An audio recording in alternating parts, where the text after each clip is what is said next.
കുട്ടിക്കാലം മുതൽ രാമനെ പ്രാർത്ഥിക്കുന്ന ഒരാളെന്ന നിലയിൽ ഞാൻ എൻ്റെ രാമനെ BJPക്ക് സമർപ്പിക്കാൻ പോകുന്നില്ലെന്നും ശ്രീരാമന്റെയോ അദ്ദേഹത്തിന്റെ ദിവ്യത്വത്തിന്റെയോ പകർപ്പവകാശം BJPക്ക് ഉണ്ടെന്ന് താൻ കരുതുന്നില്ലെന്നും ശശി തരൂർ.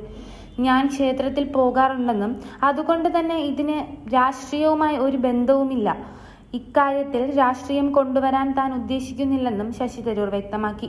ഹിന്ദുമതത്തെക്കുറിച്ചോ രാമനെക്കുറിച്ചോ കോൺഗ്രസ് ഒരിക്കലും ഒന്നും മോശമായി പറഞ്ഞിട്ടില്ലെന്നും പ്രതിഷ്ഠാ ചടങ്ങ് രാഷ്ട്രീയവൽക്കരിച്ചുവെന്ന് മാത്രമാണ് പാർട്ടി പറഞ്ഞതെന്നും അദ്ദേഹം കൂട്ടിച്ചേർത്തു. പ്രധാനമന്ത്രിയെ നായകനാക്കി BJP നടത്തുന്ന നാടകത്തിൽ പങ്കെടുക്കുന്നതിലൂടെയാണ് ഹിന്ദുമതം നിർവചിക്കപ്പെടുന്നതെന്ന ചിന്ത വച്ചു പുലർത്താൻ തങ്ങൾക്കാകില്ലെന്ന് പറഞ്ഞു. BJPയുടേത് ഹിന്ദുമതമാണെന്ന് താൻ കരുതുന്നില്ലെന്നും അദ്ദേഹം വ്യക്തമായി പറയുകയുണ്ടായി. പാർട്ടിയുടെ വിമർശകരുടെ ഹിന്ദുവിരുദ്ധ പ്രചാരണങ്ങളെയും അദ്ദേഹം എതിർത്തു. പ്രതിഷ്ഠയ്ക്ക് തങ്ങൾ എത്താത്തതിനാൽ തങ്ങൾ ഹിന്ദുവിരുദ്ധരാണെന്ന് അവർ പറയുന്നത് അസംബന്ധമാണെന്നും തരൂർ പറഞ്ഞു. ഇന്ത്യയിൽ 80% ഹിന്ദുക്കളാണെന്നും കോൺഗ്രസിലെ 80% ഹിന്ദുക്കളിലാണെന്നും ശശി തരൂർ പറഞ്ഞു. 10 വർഷത്തെ മോദിയുടെ ഭരണത്തിനിടയിൽ തിരുവനന്തപുരത്തിന് വേണ്ടി എന്താണ് ചെയ്തത്? മോദി നൽകുന്ന വാഗ്ദാനങ്ങളുടെ ഗ്യാരണ്ടി എന്നത് വാഗ്ദാനങ്ങളൊന്നും പാലിക്കുന്നില്ലെന്നതാണ്. ഇതുവരെ വാഗ്ദാനങ്ങൾ നൽകുകയും അത് പാലിക്കാതിരിക്കുകയും ചെയ്യുന്ന സർക്കാരിനെ നമ്മൾ ഇനിയും എന്തിനു വേണ്ടി വിജയിപ്പിക്കണമെന്ന് എന്ത് അർത്ഥത്തിൽ അതിനെ വിശ്വസിക്കുമെന്നും അദ്ദേഹം ചോദിക്കുന്നു. 2 കോടിയിലധികം തൊഴിലവസരങ്ങൾ സൃഷ്ടിക്കുമെന്ന് പറഞ്ഞിട്ട് 1 കോടിയിലധികം തൊഴിലവസരങ്ങൾ നഷ്ടപ്പെടുകയാണ് ഉണ്ടായത്. ഇന്ന് നമ്മുടെ ഇടയിലുള്ള യുവാക്കൾ തൊഴിൽ പോലുമില്ലാതെ കഷ്ടപ്പെടുകയാണെന്നും തരൂർ കൂട്ടിച്ചേർത്തു.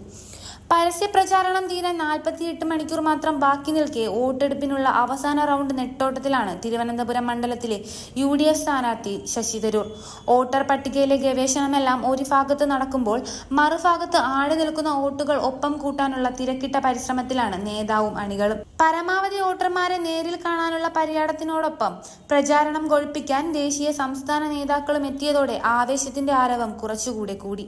എതിരാളികളോട് മാത്രമല്ല സമയത്തോടു കൂടെയാണ് ഇനിയുള്ള മത്സരം. കഠിനമായ ചൂടിനെ പോലും വകവയ്ക്കാതെ തെരുവിലെ തിരഞ്ഞെടുപ്പ് ചൂടിൽ ഇറങ്ങിയിരിക്കുകയാണ് സ്ഥാനാർത്ഥികൾ. രാപ്പകൽ മുഴുവൻ പ്രചാരണം നടത്തുന്ന തരൂർ തിരുവനന്തപുരത്ത് നിന്ന് 4ാം തവണയും റെക്കോർഡ് നേടുന്നതിനായി മണ്ഡലത്തിലെ തന്റെ വോട്ടർമാരുടെ ഇടയിലേക്ക് ഇറങ്ങിച്ചെല്ലുന്നു. 4ാം തവണയും മണ്ഡലത്തിൽ വിജയിക്കുമെന്ന പ്രതീക്ഷയിലാണ് ശശി തരൂർ. മണ്ഡലം നിലനിർത്താൻ UDF സ്ഥാനാർത്ഥി ശശി തരൂറും പന്ന്യൻ രവീന്ദ്രനിലൂടെ മണ്ഡലം തിരികെ പിടിക്കാൻ ഇടതുമുന്നണിയും അട്ടിമറി വിജയത്തിന് NDA സ്ഥാനാർത്ഥി രാജീവ് ചന്ദ്രശേഖരും കറുത്ത പോരാട്ടത്തിലാണ്. MP ശശി തരൂർ തുടർച്ചയായി 4ാം തവണയാണ് തിരുവനന്തപുരത്ത് മത്സരിക്കുന്നത്. 2019 നടന്ന ലോക്സഭാ ഇലക്ഷനിൽ ശശി തരൂർ 4 ലക്ഷത്തിലധികം വോട്ടുകൾ നേടിയപ്പോൾ BJP സ്ഥാനാർത്ഥി കുമ്മനം രാജശേഖരൻ 3,16,000 വോട്ടുകൾ നേടി രണ്ടാമതെത്തി. എന്നാൽ ഇത്തവണ രാജീവ് ചന്ദ്രശേഖരന്റെ ആദ്യ ലോക്സഭാ തിരഞ്ഞെടുപ്പാണിത്.